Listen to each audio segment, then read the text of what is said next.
Êtes-vous prêt à découvrir une vérité que la plupart des gens évitent? Le livre de l'Apocalypse, souvent perçu comme effrayant et énigmatique, renferme un message que peu de gens comprennent pleinement. Pensez-vous que l'Apocalypse a été écrite pour faire peur? La réalité est bien plus profonde, il ne s'agit pas seulement de catastrophes et de chaos, mais aussi d'une révélation sur ce qui va réellement se passer dans les derniers jours, et cela nous parle également d'espoir. La vérité qui se cache dans l'Apocalypse 16 est choquante et déconcertante. Si vous voulez savoir ce qui vous attend vraiment et comment cela peut changer votre vie dès maintenant, continuez à regarder. Ce que vous allez découvrir pourrait bien être la clé pour comprendre le destin de l'humanité. Si vous aimez ce contenu, je vous invite à cliquer sur j'aime et à vous abonner à la chaîne, car cela permet à YouTube de partager ce message avec plus de personnes et de montrer votre soutien à notre travail. Je tiens également à remercier tous les abonnés, sachez que vous faites partie de cette famille. Merci beaucoup pour votre soutien. La vision décrite dans l'Apocalypse 16 est à la fois impressionnante et terrifiante. Imaginez un scénario où la Terre, autrefois paisible, est frappée par des plaies malignes qui affligent tous ceux qui portent la marque de la bête. Il ne s'agit pas de simples maladies, mais de douleurs qui rongent la chair et causent une souffrance inimaginable. L'homme, habitué à traiter ces maux grâce à la technologie et à la médecine, se retrouve ici impuissant. La question qui se pose est la suivante: comment se préparer à quelque chose d'aussi grandiose et en même temps si dévastateur? Le chapitre continue de révéler des événements encore plus catastrophiques. Tous les êtres marins meurent, les océans, autrefois sources de vie, deviennent des lieux de mort et de pourriture. Imaginez vivre dans un monde où il n'y a plus de vie dans les mers. Les pêcheurs, les bateaux et tout l'écosystème aquatique disparaissent. Et le pire de tout, l'odeur de la mort imprégnant l'air, forçant chacun à ressentir les conséquences directes de ces événements apocalyptiques. Non seulement cela, mais le soleil lui-même, qui a toujours été une source de chaleur et de vie, devient un instrument de destruction. La chaleur s'intensifie au point de brûler la peau des gens. Ce n'est plus le soleil accueillant du crépuscule, mais un soleil impitoyable, qui n'apporte aucun soulagement, mais seulement de la douleur et du désespoir. Les gens cherchent un abri, mais ne trouvent aucun refuge. Comment faire face à une telle situation, où ce qui a toujours été considéré comme bénéfique se transforme en ennemi? Enfin, d'énormes grêlons tombent du ciel, détruisant des maisons, des récoltes et tout ce qu'ils rencontrent sur leur chemin. Ces fléaux de grêle ne sont pas de simples phénomènes météorologiques, ils sont des signes que quelque chose de beaucoup plus grand est en cours. Comment se préparer à une telle dévastation? Peut-être est-il temps de réfléchir à ce qui est vraiment important dans la vie, à l'endroit où nous plaçons notre confiance et notre sécurité. Face à toutes ces catastrophes, la majorité des gens refusent encore de changer. L'humanité, malgré tout ce qu'elle voit, se moque et blasphème le nom de Dieu.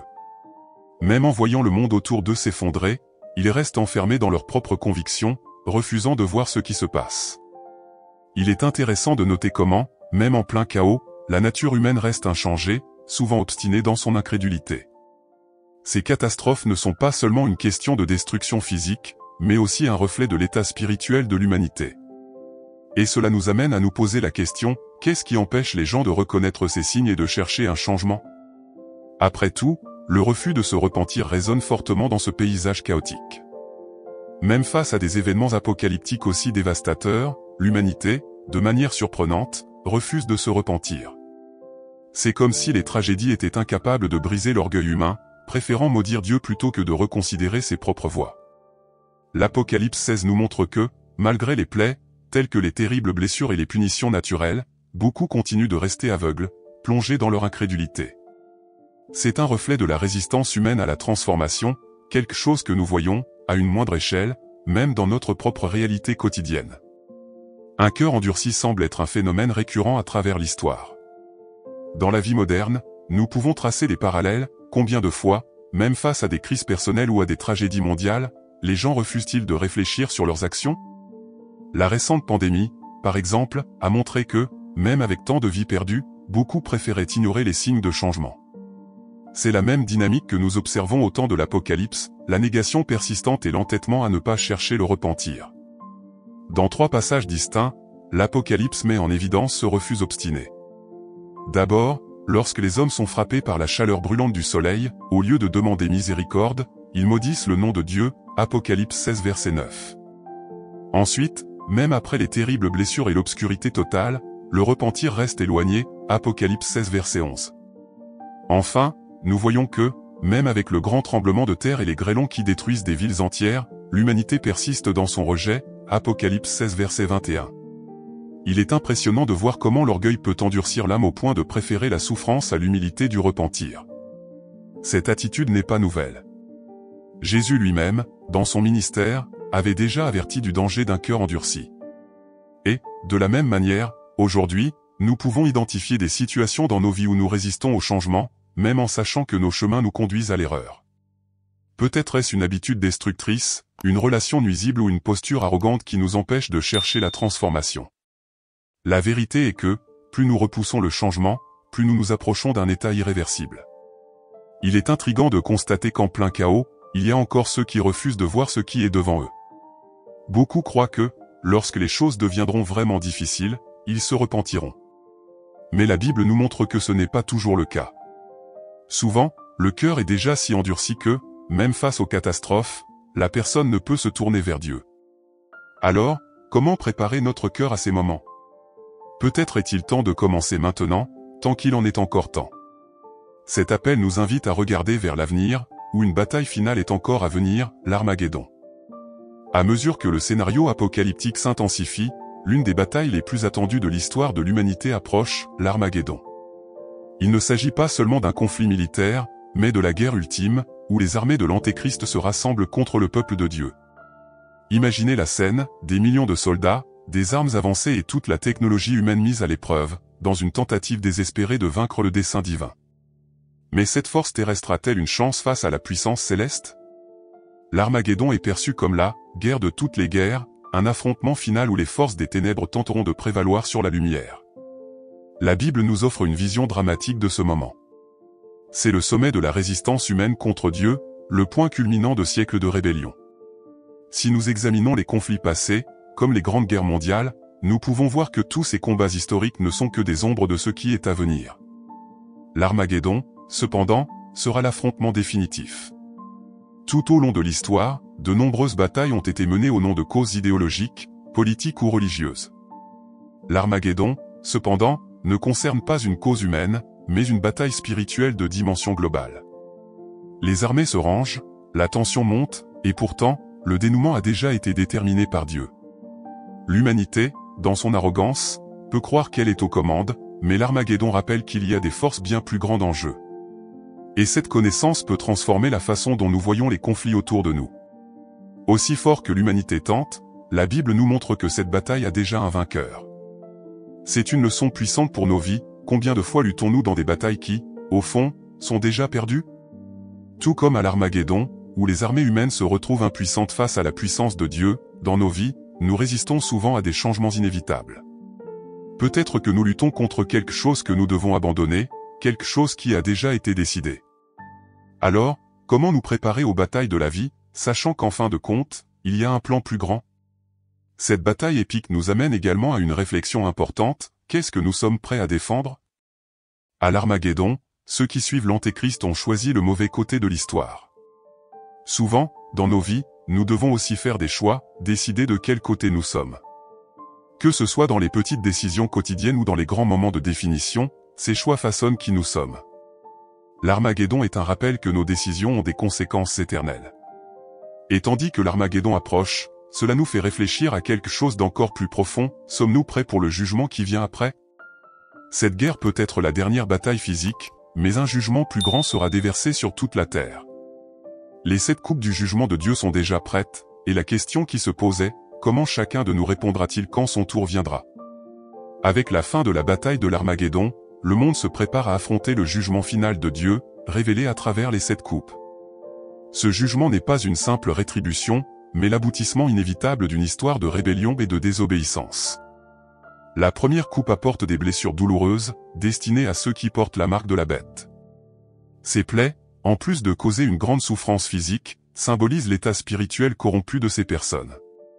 Elles deviennent un reflet extérieur de l'âme endommagée, une douleur qu'aucun remède terrestre ne peut guérir.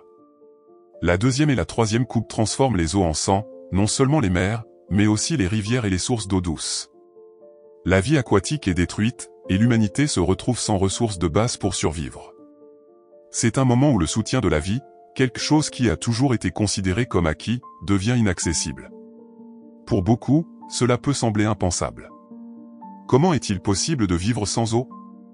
Ici, la Bible nous met au défi de reconnaître que notre dépendance va au-delà du physique. C'est un rappel que la véritable source de vie est en Dieu, et sans lui, rien ne peut prospérer. Lorsque la 4e coupe est versée, l'obscurité totale s'abat sur le monde. C'est une obscurité dense, palpable, qui envahit chaque coin de la terre. Imaginez vivre dans un endroit où la lumière disparaît tout simplement, où la nuit ne se termine jamais et où le désespoir s'installe. Ce moment fait écho aux plaies d'Égypte, où l'obscurité était l'un des signes de la colère de Dieu. Cependant, contrairement au passé, maintenant cette obscurité couvre toute la planète, et il n'y a pas d'échappatoire. Beaucoup se demanderont, comment est-il possible de vivre sans lumière? Mais, tout comme les ténèbres physiques, cette obscurité représente une cécité spirituelle encore plus profonde.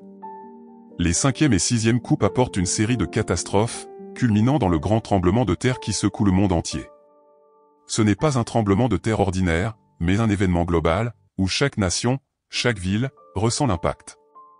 Les montagnes s'effondrent, les îles disparaissent, et le paysage de la terre change à jamais. En plein chaos, les gens essaient de trouver refuge, mais la destruction est inévitable. C'est le moment où beaucoup réaliseront que ce qu'ils ont construit tout au long de leur vie, que ce soit le pouvoir, la richesse ou le statut, n'a plus de valeur. Tout ce qui est physique peut être détruit, et ce qui reste est ce qui est dans le cœur.